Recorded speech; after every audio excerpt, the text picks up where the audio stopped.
You're listening to Ask When, the podcast. Folks from all walks of life talk about their daily hustle and bustle, living and celebrating life, sharing tips on becoming champions, especially for those who are muscling mental and physical disabilities. Ask When, the podcast, with your host, who has mustered over 30 years living with cerebral palsy and going strong, author and cerebral palsy advocate, Wynn Charles. Ask When, the podcast starts right now.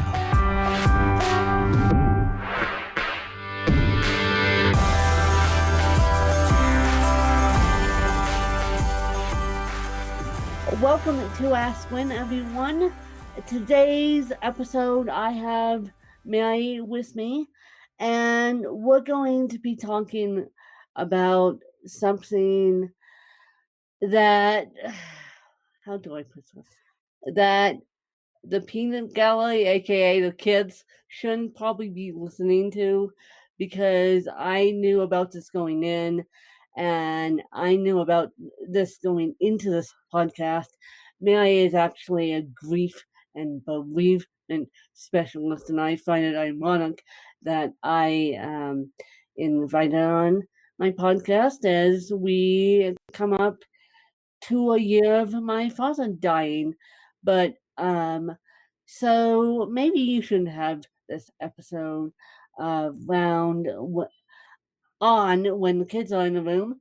But if you want to talk about grief and talk about dying, and be my guest. But that's the teacher in me that doesn't want the kids to be asking too many questions. Although right now they're asking a lot of questions. So if you want to bring this up, be my guest. But I just had to put that warning out there. And so enough of my warning. I'm going to let Mary take it away. It's such a pleasure to be with you, Wynn. I'm really glad you found me. I've been dealing with the death of loved ones since I was 14. And during my high school years, I lost 2 different friends to drunk drivers. And after that, during college, I lost 2 friends individually to inoperable cancers. From there, I lost my grandfather during I was in graduate school at the time, and one of the semesters when I was taking my exams that week, he passed away. But I think the most impressive or impressionable death was when, just a few weeks after I sent out my wedding invitations. My wedding was going to be in October, and this was July. I sent my wedding invitations out on a Saturday, and my 11-year-old stepdaughter, my former husband's daughter, was murdered. And it took us on this long journey, 18 years actually, to solve that crime. It went unsolved. And then it took another 2 years to go to trial. It took us another 6 weeks for the trial. And finally, we came to a conviction. He was 15 at the time, the murderer, and so he only received a sentence of 9 years to life. But along this journey of my life, I've dedicated myself to helping those who have survived the death of a loved one. I don't know where to start, you guys. Okay, let's cut to let's just be honest. As I said at the beginning of this recording, I lost my dad and I lost my mom. Wait a minute, let's back up. I lost my mom back in August of 2010. Her death will be 10 years strong in August. And my dad's will be 1 year strong in May. So bookends, beginning of summer, end of summer. Didn't plan it like that, people. Didn't plan it like that. So what would, because you've been dealing with this and because you have a podcast about this, what would you say to me about dealing with death and losing both your parents. I mean, um, I was closer to my dad than I was my mom, even though my mom and I had a beautiful mother-daughter relationship, strong like bull. But we did get in our mother and daughter fight every so often, and so I losing my dad was the toughest thing ever. And as I come up on the year, I'm still working on myself, guys. And so, Mary, what would you just say to me as we walk, as I walk, and people close to me walk with me on May 19th? I mean, geez, we're only, what, 19 days away? Absolutely. And I have to tell you that you probably already know, but maybe your audience needs to know that every single grief, every single death is different. So the way that you grieved for your mom when she first passed and the way you're grieving for your dad is completely different in the respect that, not that they're not obviously both your parents, but it's a different relationship. You had a different relationship with your mother than you did your dad, and you said that you were closer to your father. And Yeah, that's perfectly natural. I mean, we just do this. We have different relationships, we have different amount of time that we spend with one or the other. We just prefer one or the other, and there's no reason to feel guilty about that at all. yeah, And as far no, as the anniversary coming up, sometimes, and it's a very strange phenomenon, sometimes the days leading up to the first anniversary of someone's death is really hard on us because in our minds we are creating all these images, all this dilemma, all this drama. And ironically, so many people have reported, and I've experienced myself, that when you finally get to that day and you live through that exact day, it's not all as blown up as you created in your mind. And so what happens is leading up to the death, you will start to remember that on this day, exactly a year ago, he was still with me. And this is what we did. And maybe we spoke this day, and this is the conversation we had. And you will run that through your mind again. And now tomorrow will come, and you'll think about exactly where you were tomorrow and yeah, what happened then. And you will go through that on each of the days leading up to his death. And then you will start to think to yourself, he wasn't here exactly a year ago now, yeah. and that's really hard to deal with. It's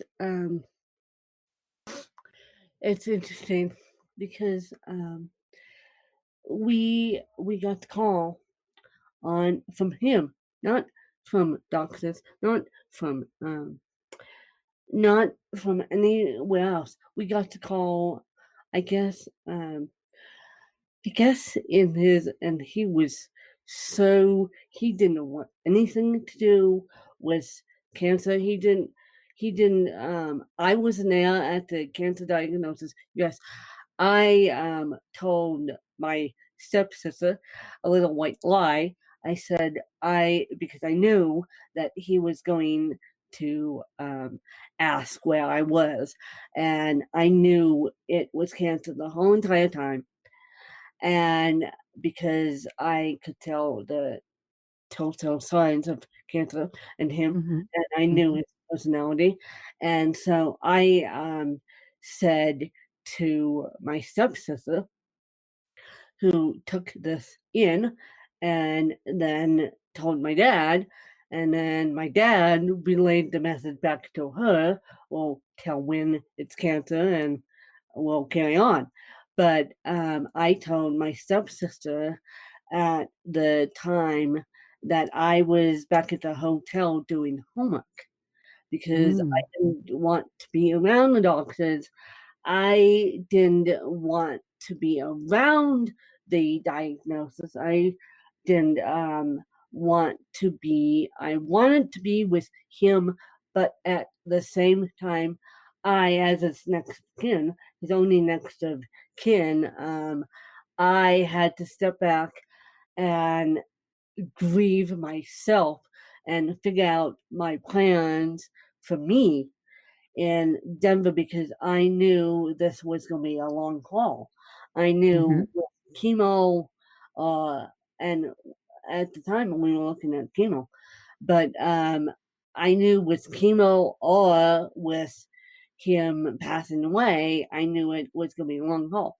So yes, I got away with that one little white lie, but and then the next day I landed up seeing him, and I ha- I saw him once before. I started the whole grieving process with him, and then that next day when I saw him, I made the decision to if he was gonna make it, if a higher power was gonna let him make it, I was going to be his caregiver for the rest of his life because even though we would have aides helping me, I would primarily help him because that's what he did for me. For many years, he was my caregiver up until the, and also my mom was my caregiver up until she went into the hospital. He was my caregiver up until April, and he went into the hospital in April, uh, and then March he was in and out of hospital, came home, and then got kicked back into the hospital. So I declared I was going to give up my job, do this podcast as a full time job, and just make my life his life to be his caregiver. I commend you. I know exactly what you mean. When I was originally my former marriage, my mother-in-law, um, she had lung cancer 3 years into our marriage, and I became her caregiver. We brought her to our home. We set up the dining room, rearranged the furniture for her bed, for the bed that they brought in for her. The hospice people would come every couple of days to check in on her, and I gave her medicine, and I was by her side, and I did whatever I had to do to make her comfortable and make her feel secure. And later on, when she was brought into the hospital, because back then they couldn't keep you at home for the entire duration until you passed on. They had to bring you back into the hospice itself, into the hospital, because they couldn't give you intravenous at home.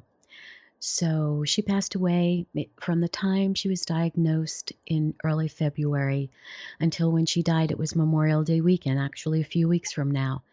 And that was back in 1987. And so I can empathize with what you're saying. Yeah, no, I I spent I spent 9 days, painful days, and it was the worst time of my life, my stepsister's life, my aide even got involved, who was working with me at the time, and it was the most painful.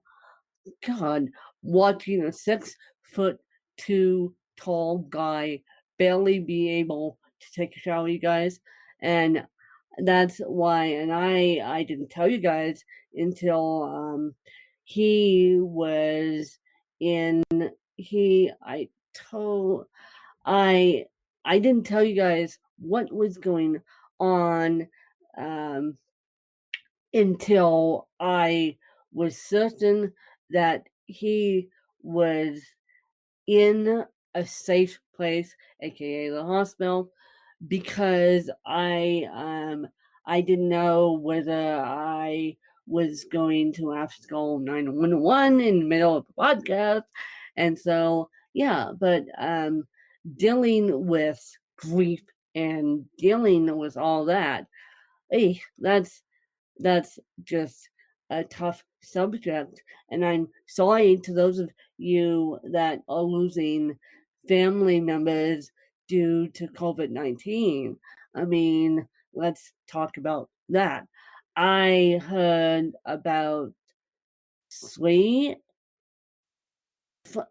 three friends who one died of non-COVID-19 yesterday, and the other two, um, the other two, their family member died of COVID-19, and there was someone else who died of COVID-19. So COVID-19 is quick, and in that case, you're not allowed to be around any loved ones who are dying of COVID-19. And so, Mary, what would you say to the listeners who are dealing with grief from COVID-19? Well, actually, this past week on my episode of the Mary Mac Show, that's my podcast, I was fortunate enough to connect with a lady who we're both taking an online course right now, and she reached out to me on my Facebook page and told me about how her 43-year-old cousin had died.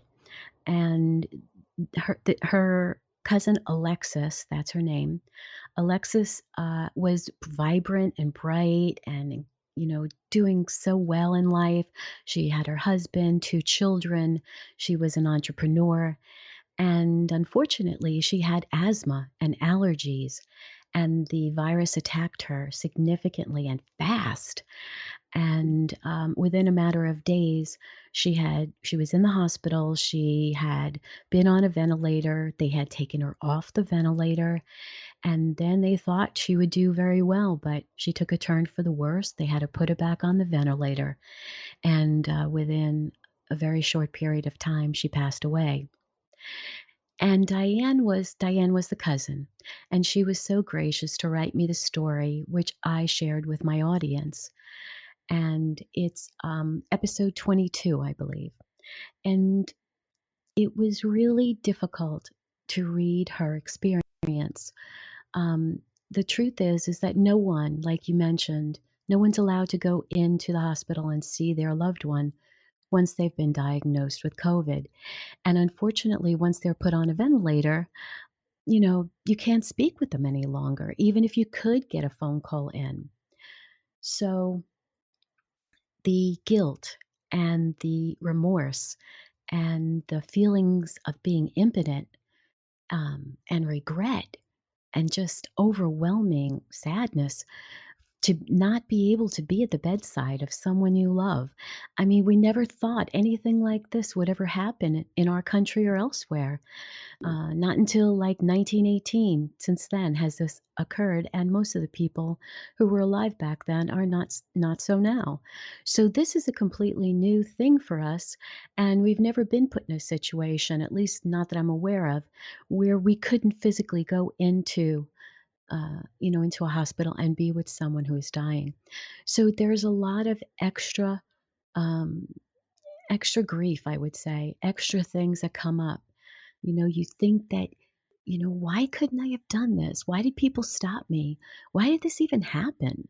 You know, you wonder why you feel so guilty. But I want you to know this, and I want you to know this well.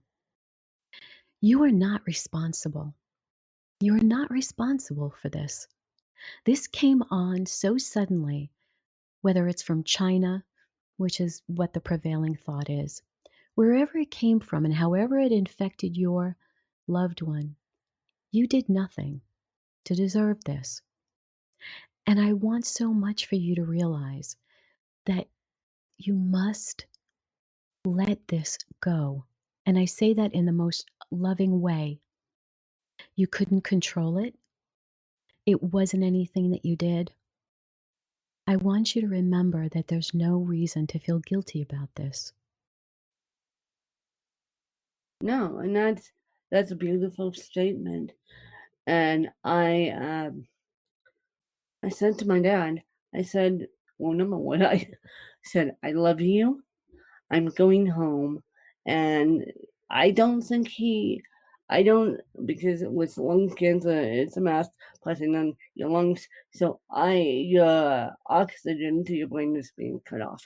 And I don't think he understood the, I'm going home part, but he definitely understood the I love you part. And what happened with my mom is that she was in medically induced coma. I was not able to speak with her, but I was at least able to be in a room the day before she passed, which was August 11th, 2010. And but at the same time, when you're not able, and when coronavirus is completely different than lung cancer or meningitis, but when you're not able to be in the same room, of course you feel guilty. And the unique thing with both my both my parents, I swear that both of them hang hung on for dear life until I got down there. Until I got down there, and they um, then they decided, okay, it's time to go. Now that Win has said a piece and said her final goodbyes, I can go because I didn't realize that, and my mom and dad were both gravely ill, and we knew that going in, but I didn't realize that my dad was going to pass away 24 hours after I left him. And so I think when you guys think about it, if you, and now this is just my advice, may I correct me if I'm wrong, but I think since you can't down up, you might as well just try and call the hospital. I mean, in a typical in a typical case, you could go in or sit outside, but because of what's going on, you you can't. And can I know that hospitals allowing you to FaceTime your loved ones, but and talk to them even if they're on a ventilator, and just saying I love you works too. That's what I did to my mom. I said I love you over 100 times, and that seems to work. But I don't know what you could do. Um, I know that in the hospitals now that they're letting the family members FaceTime their loved ones. But Mary, do you think that people should go sit outside and just be with their family members, even though they can't be with their family members, or just start planning? And I hate to be morbid, but I am. Just start planning their last goodbyes. Well, I agree with you. It would be wonderful if the hospitals did allow you to come close, and what that close would be, uh, obviously would depend on what their standards are at the moment. Because about a month ago, I have a good friend of mine who works in a New York City hospital, and she was telling me how it was so chaotic and there was just so much going on that no one had the time to take. The nurses didn't have the time to take to go and do FaceTime at that point. Now, this may have changed. It's been over a month since that conversation, so you don't know. And the other thing, too, is New York City obviously is not like other places places in the country. You Yeah. know, if there's a smaller town somewhere, you might have volunteers who could do those niceties for us and for our family, and wow, wouldn't that be so Yeah. welcomed? And as far as going physically there, I would just call the hospital for sure and see how close I could definitely get to my family member. And if that meant I could only go sit in the chapel, great. If that meant I had to sit outside in the car and just pray and physically be with them in spirit and send all my great energy to them, I'd do that too. So, whatever it takes for you to feel more connected, then do it. And I can tell you also that when I spoke to uh, Diane, when I was speaking to Diane regarding her cousin, she said, you know, they would text each other on a regular basis. Her sister-in-law would just, you know, text everyone in a thread and let them know what was going on with Alexis on a regular basis. And that really helped them, you know, because when you're out in the dark, it's a really hard place to be. You're not sure if they're doing better or they're doing worse, you know? Yeah. And no, I was um, in the dark the day for about a good 2 hours. The day my dad died, the day my dad died, because how it went was my steps.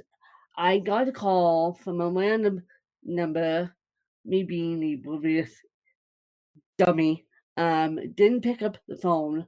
I got a call from a random number at the first call came in at 3:59, which would have been 4 a.m. The second call came in at 4:59. They tried to call me twice because I was on his emergency contact list, but I had it programmed in as a different number. And and then by 8:30, my stepsister calls me, and I go, yes, what's up? And she goes, she sent me a text, and then she goes, I didn't mean to call you. And I'm like, oh, great. We have a we have a person on our hands who is who is in a rehab center, and yeah, and then I didn't tell her that I got called, and then and then she calls me. ag- No, that was the first time, and then once we all figured out what was going on, the second time she called me was when your dad had to go back to the hospital and they couldn't resuscitate him, and this was at 9 a.m.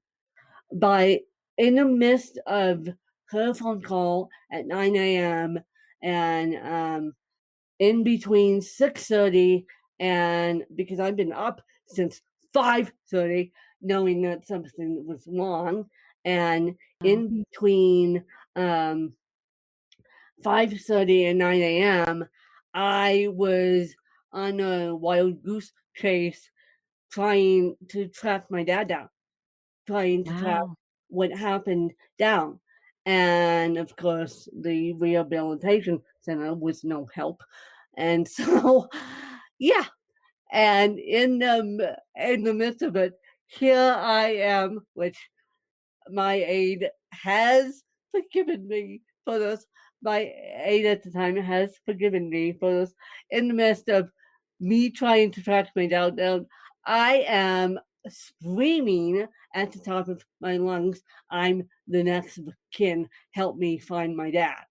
So, and I have since apologized, and I don't think she'll ever forget that. Now, on the flip side, what happened with my mom is I was in the room. I knew exactly what was going on. And I said, "She's gone, she's gone, she's gone." And my aunt goes, "Well, you never get her back." And yeah, and so that was um, 10 years ago on August 11th. And then May 19th, I was freaked out again because I knew something had happened because I got the call and they just didn't want to tell me what had happened. Turns out he didn't even go to the hospital. Turns out they looked at him for 2 hours, couldn't resuscitate him, and basically left the dying man in bed. Oh, wow. And so, yeah. And so I pretty much knew that he was gone at 5 a.m. because I'm one of those impassioned kids, impassioned adults that knows everything before she's even told. So, yep. I wouldn't say I have that completely, but I do have that sometimes. I can feel in my spirit something's going on, something's not right. Yeah. Yeah, no, and I felt it both at 5 a.m. and at 5 a.m. on both occasions. 5 a.m. I woke up. I on August 12th, 5 a.m., I woke up knowing that something wasn't right. By 8 a.m., we got the call, and my dad got the call. And then by 9 a.m., I had to tell my mom's family what happened. That was a good one.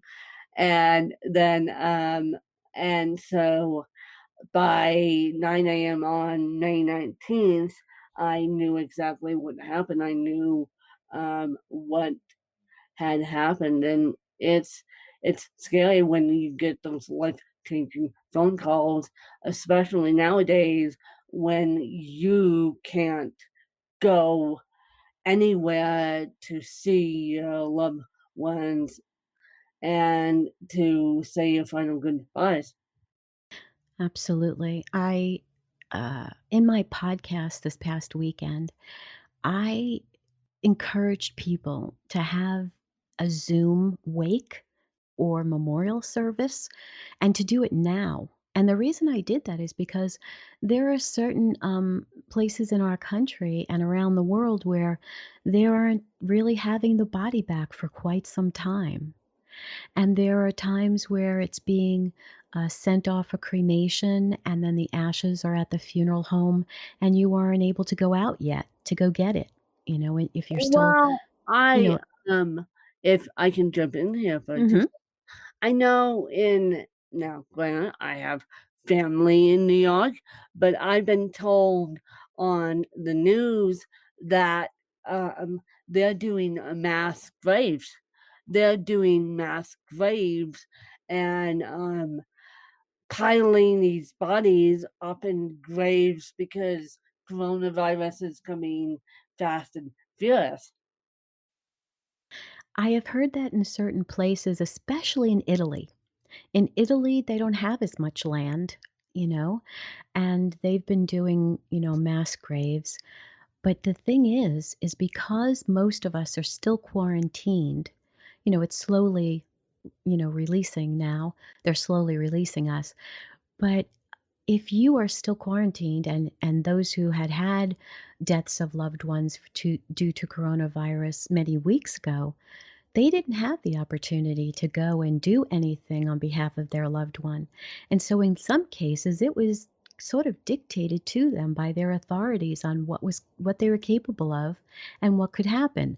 So now as things are starting to get a little bit easier, hopefully, we'd have much more say in the matter. But what I was trying to convey to my audience is that don't wait to have that memorial service online. Do a Skype call, do whatever is necessary so that you can be together with the people who you love and discuss your grief. express it. Don't hold it in because you don't Yeah. know how long it's going to be until we have that opportunity to do it at a cemetery, or to pick up the ashes or to do a memorial service somewhere with people in person. So don't hold that grief, you know? Don't hold it and absorb that pain unnecessarily right now. You need to express it, and the best way right now is to do it in an online forum of some kind. Yeah. And I know you have questions for me. I know that.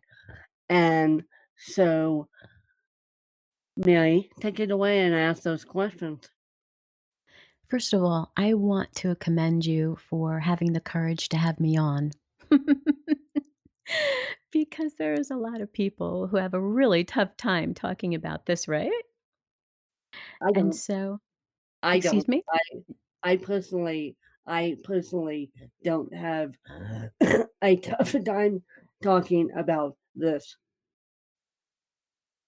This is a really serious subject, and people usually don't want to discuss it until it's thrust upon them in some way, either a friend or a relative or someone significant in their life, like you with both your parents, a spouse.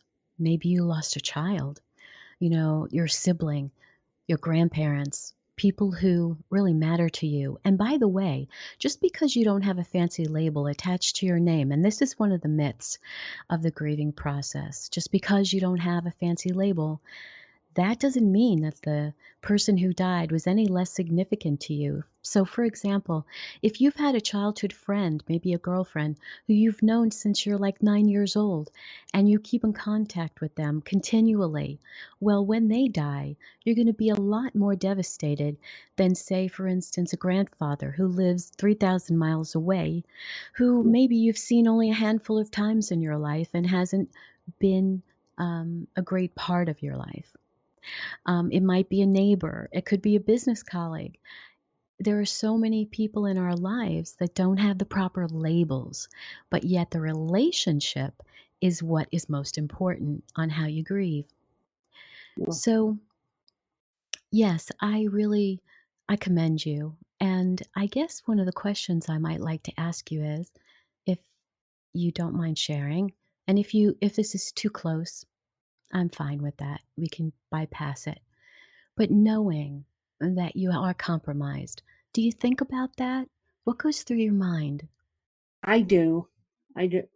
I I do think about my I do think about how I'm going to go all the time because I don't know if you guys know this, but a heart attack and me mix very, very well. And now that I've had three family members, including my dad, pass away of a heart attack, I um, I know that I could get taken down by a heart attack easily. So what I've and I've told people this is public knowledge that I vote in a living a medical power of attorney that I was going to die at home because I have seen firsthand the lack of care for the dying, and I would rather come home and die because I have seen firsthand what they do in a medical situation for the dying, and it's not good.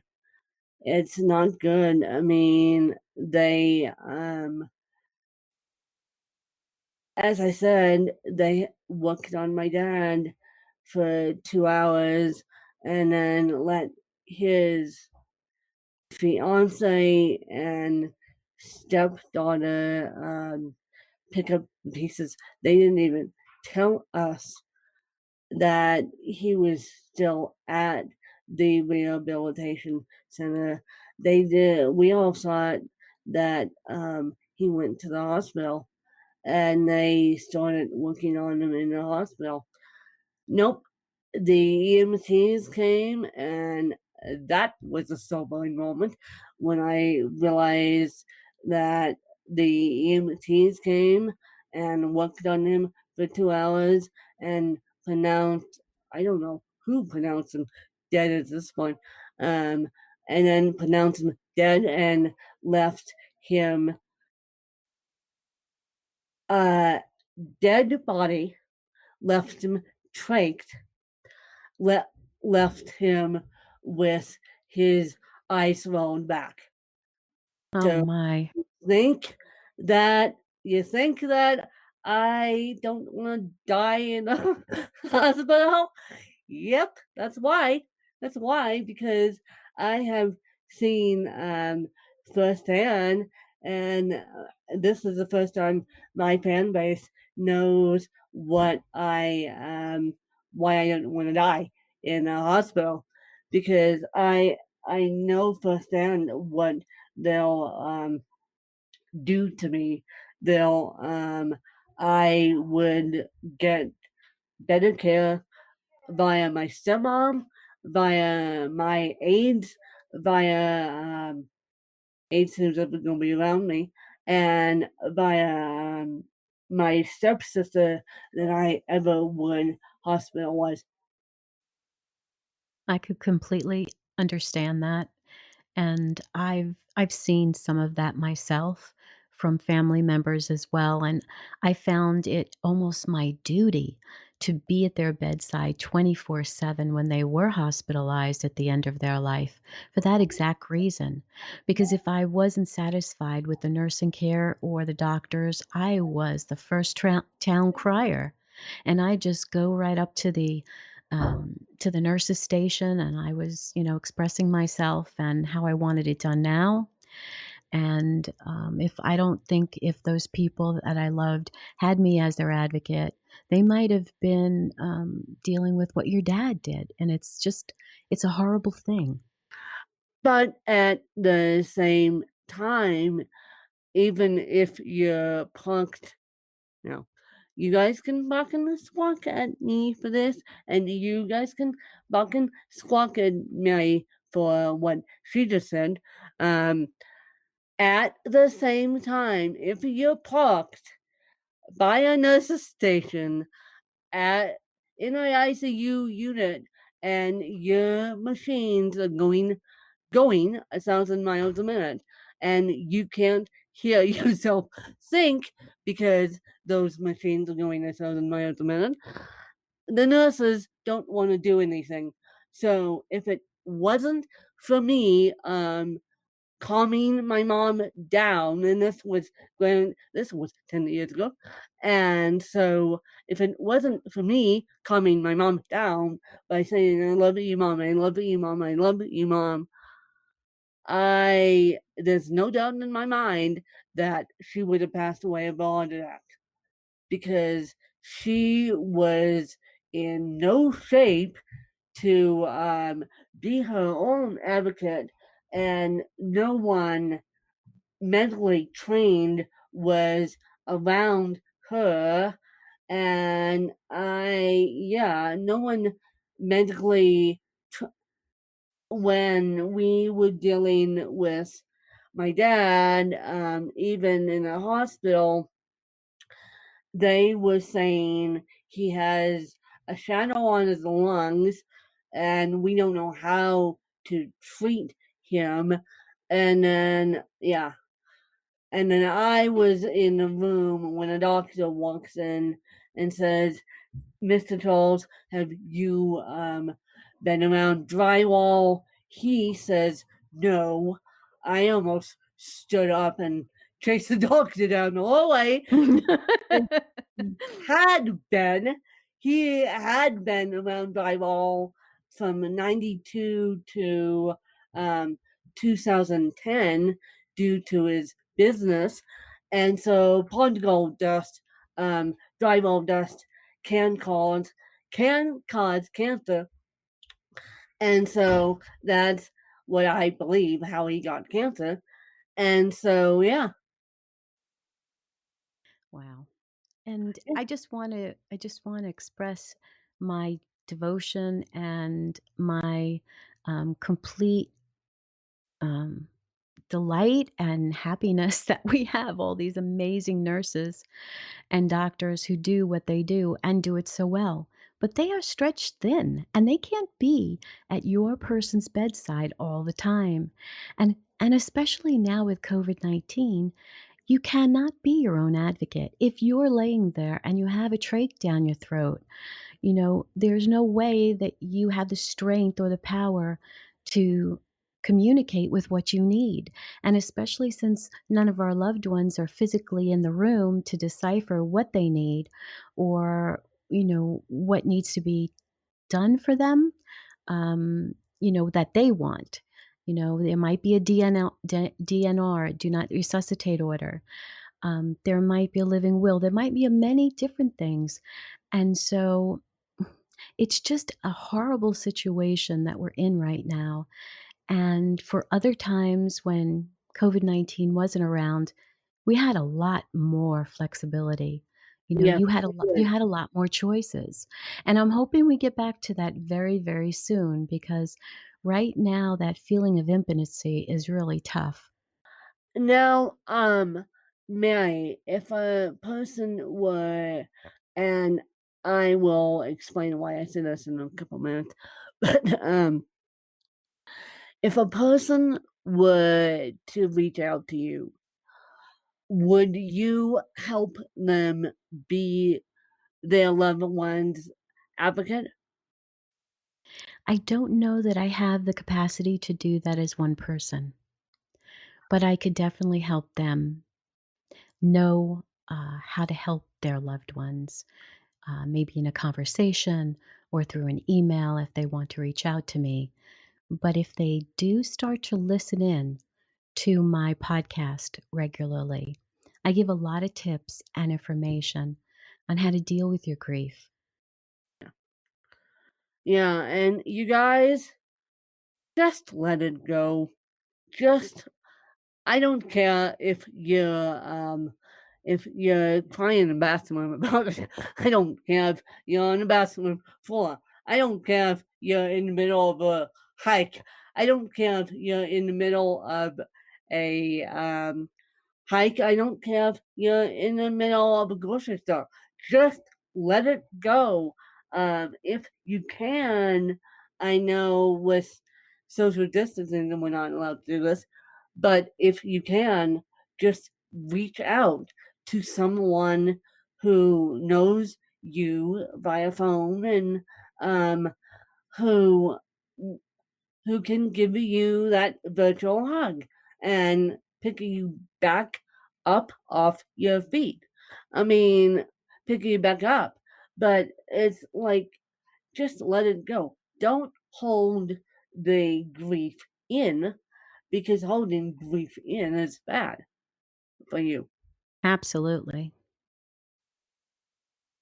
And, If you hold grief in over a long period of time, it comes out in some other illness yeah, because you've suppressed all of this for so long, and it comes out in heart attacks, it comes out in cancers, it yeah, comes out in all different types of illnesses because your body cannot sustain that level of pain emotionally and physically for a very long period of time.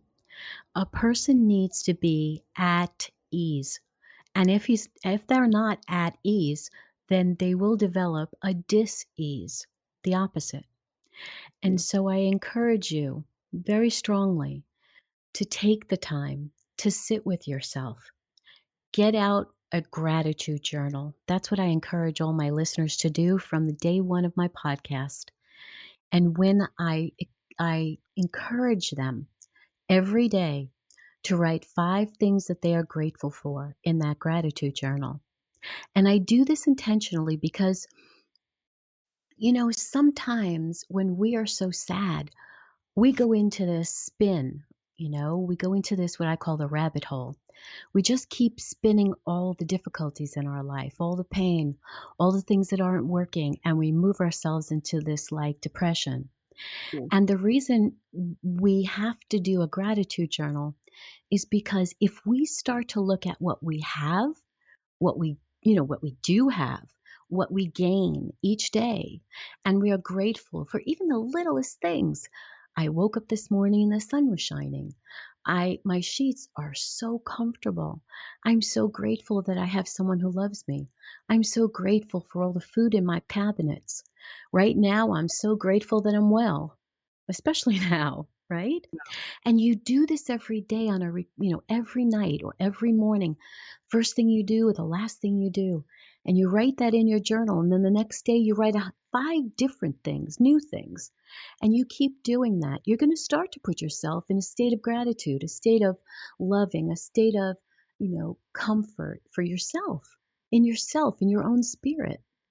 And then those things that you look at as losses won't appear to be so intense now because you're trying to move yourself into a different state, a better state, a more positive state. And yes, you could be grieving terribly and you could be really, really in a bad place and you could be loving and missing that person so desperately. But that doesn't mean that you have to grieve every single minute of every single day. You have to start to look forward to the little shining light out there that will become your new life. And I know that's really terrible to hear. And I know that people get angry at me when I talk about a new life, but ultimately that's where you're heading. And you might not like it and you might not think it's fair, but I'm here to tell you in the most loving way, you will start to create a new life. Slowly but surely, you'll put little pieces together and it will be completely different and it will be new and you will be the one who makes it what it is.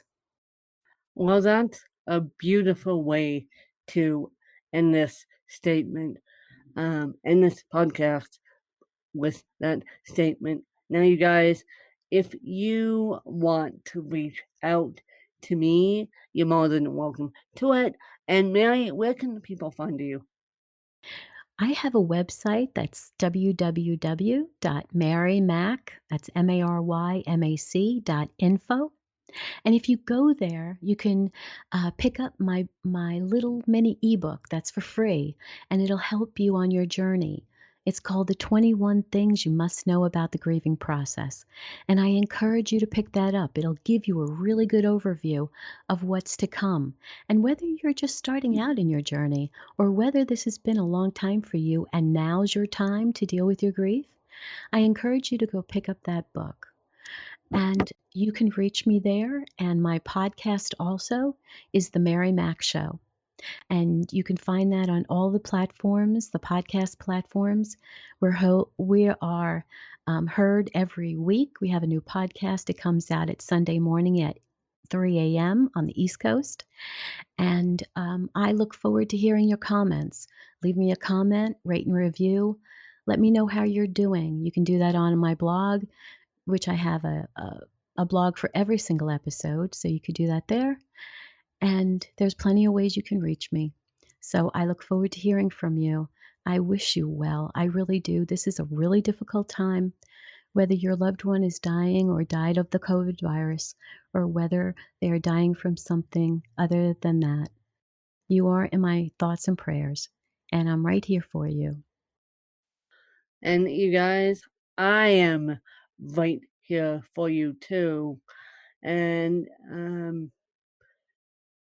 because I don't know if I'm going to. Yes, I am.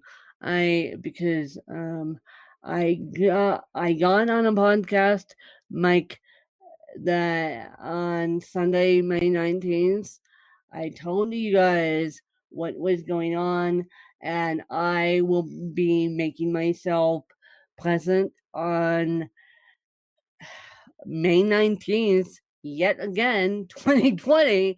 And my goodness, I can't believe it's been a year. I just can't believe It's been a year, and I appreciate Mary and her time today, and I appreciate you guys listening and supporting and helping me through everything and helping all of us grieve through COVID-19.